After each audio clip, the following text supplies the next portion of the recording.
یہ کہانی یوکے کے پاکستانی نجات محترم ڈاکٹر فرحان کریمی سے ریلیٹڈ ہے۔ وہ کہتے ہیں کہ مجھے چیریٹی سے ریلیٹڈ تقریباً 18 سال ہو گئے ہیں۔ اس زمن میں جہاں جہاں کوئی آفت یا ٹریجڈی ہو تو ہم اپنے گروپ کے ساتھ جاتے ہیں تاکہ مختلف پروجیکٹس پہ کام کیا جائے اور لوگوں کو ریلیف دیا جائے۔ جیسے آپ لوگوں کو پتا ہے کہ 2016 میں میانمار میں روہنگیا کی جو مسلم کمیونٹی ہے اس پر بدترین کریک ڈاؤن ہوا تھا، اور اس میں کئی ہزاروں کی تعداد میں بے گناہ لوگوں کی جانیں ضائع ہوئی۔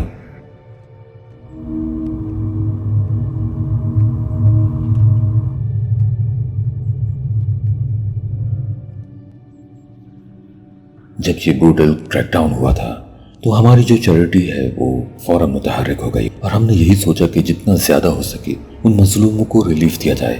تو اس زمن میں یہ ڈیسائیڈ ہوا کہ ہم میانمار جا کر وہاں ریلیف ایفرٹس میں حصہ لیں گے۔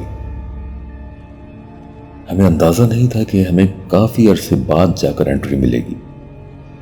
آپ سب لوگ شاید جانتے ہوں گے کہ ایسا کیوں ہوا۔ یہ صرف ہمارے ساتھ ہی نہیں تھا، بلکہ یہ ڈیلیئنگ پروسیس بے شمار دیگر چیریٹیز اور جرنلسٹس کے ساتھ ہو رہا تھا۔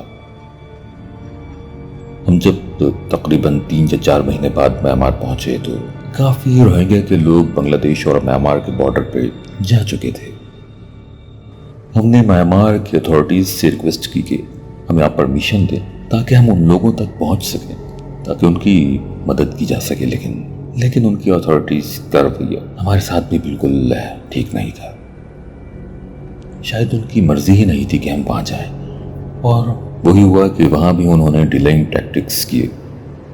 پھر اس دوران ہماری کچھ میٹنگز تھیں وہاں، جو روہنگیا کے لوگ شہر میں آباد تھے ان کے ساتھ، لیکن وہ اتنے خوف میں تھے کہ وہ زیادہ کچھ نہیں بولتے تھے، which was fairly understanding کہ حالات ہی ایسے تھے۔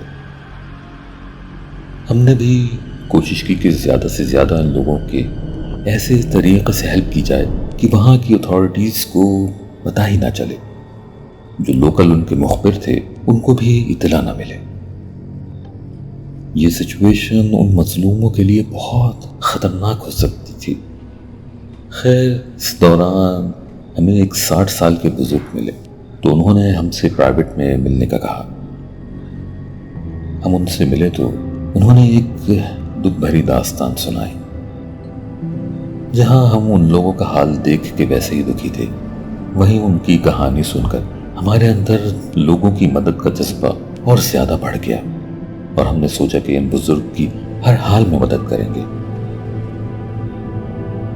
بات کچھ یوں تھی کہ ان بزرگ نے ایک علاقے کا نشاندہی کی تھی، اور وہ پہاڑی علاقہ تھا جہاں 4 روہنگیا لوگوں کی فیملیز آباد تھیں، تو ان کی جان کو وہاں پہ بہت خطرہ تھا۔ ہم نے ان کو وہاں سے سیفلی نکال کر میانمار بنگلہ دیش کے بارڈر پہ پہنچانا تھا۔ ہم سب نے یہ ڈیسائیڈ کیا کہ ان سب لوگوں کو رات کی تاریکی میں نکالا جائے تاکہ وہاں آس پاس کوئی خبر نہ ہو۔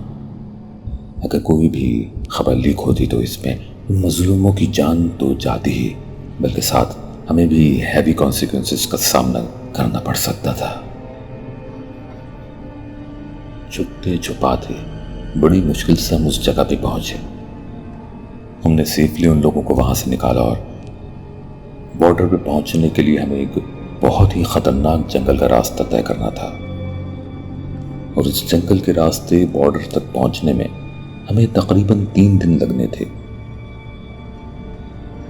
پہلے دن تو ہماری یہ کوشش تھی کہ ہم زیادہ سے زیادہ چلیں، بغیر رکے، بغیر ریسٹ کیے، تاکہ ہم سیف ایریا میں پہنچ جائیں۔ اور جب دوسرے دن کی شام تھی، ہم سب نے جنگل کے ایسے حصے میں ریسٹ کرنے کا فیصلہ کیا جو ہمیں عمومی طور پہ تھوڑا سیف لگ رہا تھا، لیکن ہمیں کیا اندازہ تھا کہ ہم بہت بری سچویشن میں پھنسنے والے تھے۔ اور پھر رات کی تاریکی میں ہمیں میانمار کے ایک بڑے آرمی یونٹ نے چاروں طرف سے گھیر لیا۔ ہمارے اندازے سے شاید وہ 60 سے 70 فوجی ہوں گے۔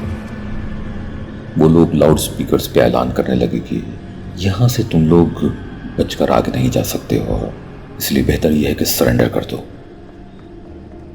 لیکن ہم بھی جانتے تھے کہ جس طرح کے مظالم وہ لوگ وہاں پہ ڈھا رہے تھے، تو اگر ہم ان کے نرغے میں آ جاتے، وہ لوگ ہم کو پکڑ لیتے، تو لازمی ہم جان سے جاتے۔ پھر بس ذہن میں یہی آیا کہ سرنڈر کرنے کے بجائے ہمیں اس ایریے سے نکلنے کی کوشش کرنی چاہیے۔ جو ان لوگوں نے ہمیں آگے بڑھتے دیکھا تو فائر کھول دیا۔ ہم لوگ سب ڈر گئے، گھبرا کر چھپنے لگے، اور پھر ایک عجیب منظر ہم لوگوں کی آنکھوں کے سامنے ہے۔ اچانک سے ہم سب کیا دیکھتے ہیں کہ 3 بلند قداور لوگ اچانک اس علاقے میں انٹر ہوتے ہیں اور ایک ایک کر کے ان روہنگیا کے آرمی والوں سے نمٹنا شروع کر دیتے ہیں۔ آرمی والے اپنی فائرنگ کا رخ ان لوگوں کی طرف کر دیتے ہیں، وہ ان پہ اندھا دھند فائر کرتے ہیں، لیکن ان قداور لوگوں پہ کوئی فرق نہیں پڑتا۔ وہ چن چن کر ان کو ٹھکانے لگا دیتے ہیں، اور پھر ایک جگہ وہ 3 قداور لوگ رکتے ہیں اور اچانک ان کے قد چھوٹے ہونے لگ جاتے ہیں، جس طرح کے ایک عام آدمی کے ہوتے ہیں۔ پھر ان کی آواز جنگل میں گونجتی ہے، آپ لوگ گھبرائیے مت، ہمیں باقاعدہ آپ لوگوں کی مدد کے لیے بھیجا گیا تھا، ہم آپ کو کوئی نقصان نہیں پہنچائیں گے، آپ اس سامنے والے راستے پہ تسلی سے اپنا سفر جاری رکھیے، جلد ہی آپ لوگ خیریت سے بارڈر تک پہنچ جائیں گے۔ ہم لوگوں کو تو بالکل سمجھ میں نہیں آ رہا تھا کہ آخر یہ سب ہو کیا رہا تھا۔ ٹوٹے پھوٹے لفظوں میں ہم نے ان کا شکریہ ادا کیا اور ڈرتے ڈرتے پوچھا کہ آپ لوگ کون ہیں؟ جواب ملا کہ اس بات کو چھوڑیے، یہ جاننا آپ لوگوں کے لیے ضروری نہیں۔ یہ کہتے ہوئے وہ لوگ ہماری طرف سے مڑے اور جنگل کے بیچوں بیچ میں سے وہ ایک درخت کے قریب جاتے ہوئے غائب ہو گئے۔ ہم سب ایک دوسرے کو دیکھ کر ہکا بکا تھے۔ ہم لوگوں نے وہاں سے اس راستے پہ سفر شروع کیا جس کی طرف ان لوگوں نے اشارہ کیا تھا، اور راستے بھر ہم لوگ آپس میں بات کرتے رہے کہ آخر وہ لوگ کون تھے۔ ہم لوگ اس بات پہ تو متفق تھے کہ یا تو یہ لوگ جنات تھے یا کوئی نیک مخلوق جنہوں نے اپنے آپ کو ظاہر کیا اور اپنا کام مکمل کر کے غائب ہو گئے۔ اس واقعے کے بعد ہم بارڈر پہ خیریت سے پہنچ گئے۔ ہم نے ان فیملیز کو بنگلہ دیش پہ انٹری دلوائی۔ حیران کن بات یہ تھی کہ ہم جب بارڈر پہ پہنچے اتنی ہیوی سیکیورٹی تھی، لیکن ہم بہت آسانی سے گزر کر چیکنگ کیے بغیر اپنی منزل تک پہنچ گئے، اور میرا ایمان تھا، یقین تھا کہ یہ ان 3 قداور لوگوں کی مدد ہی ہمارے ساتھ شامل حال تھی۔ اس کے بعد ہم نے مزید 4 یا 5 ماہ میانمار میں رہ کر گزارے، ریلیف کا کام کیا، اور بے شمار لوگوں کو ہم نے سیف پیسیجز دیے اور بچایا۔ سوچتا ہوں کہ اگر وہ 3 قداور لوگ نہ رہتے تو ہم سب اس تاریک رات میں مر جاتے اور ہماری لاشیں بھی نہ ملتی۔ سو دوستوں، یہ تھی سٹوری ڈاکٹر فرحان کریمی کی، اور یہ بھیجی تھی ہمیں ہمارے پیارے دوست وقاص احمد نے UK سے۔ تو وقاص، بہت بہت شکریہ آپ کا، بہت ہی انٹرسٹنگ سٹوری تھی۔ میں تو اکثر یہ سوچتا ہوں کہ کیا جنات ہی ایسی مخلوق ہیں جو ہماری نظروں سے اوجھل ہیں؟ ایسی کئی مخلوقات ہیں جو ہماری نظروں سے اوجھل ہیں اور ہم ان سب کو جنات کا نام دیتے ہیں۔ ایسا لگتا ہے کہ یہ جنگلات میں رہنے والی کوئی ایسی مخلوق تھی جنہوں نے موقع پڑنے پہ ڈاکٹر فرحان کریمی کی مدد کی۔ باقی آپ کی سٹوری نے کچھ زخم تازہ کر دیے۔ وہ سارے حالات نظروں کے سامنے گھوم گئے جو میانمار میں ہوتے رہے، کیا کیا ظلم نہ ڈھایا گیا ان لوگوں کے اوپر، حد کر دی گئی۔ تو دوستوں، آپ سب لوگوں سے ایک ریکویسٹ ہے، آج میانمار کے ان تمام لوگوں کو اپنی دعاؤں میں ضرور یاد کیجیے گا، وہ سارے مظلوم جو خالق حقیقی سے جا ملے، اور وہ سارے لوگ جو ابھی بھی وہاں پہ مردوں سے بدتر زندگی گزار رہے ہیں۔ امید کرتا ہوں کہ آپ سب ان کی بہتری، ان کی خوشحالی کی دعا کریں گے۔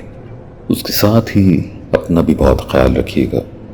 ملتے ہیں بہت ہی جلد ایک اور کہانی کے ساتھ، ایک اور سچے واقعے کے ساتھ. اللہ حافظ.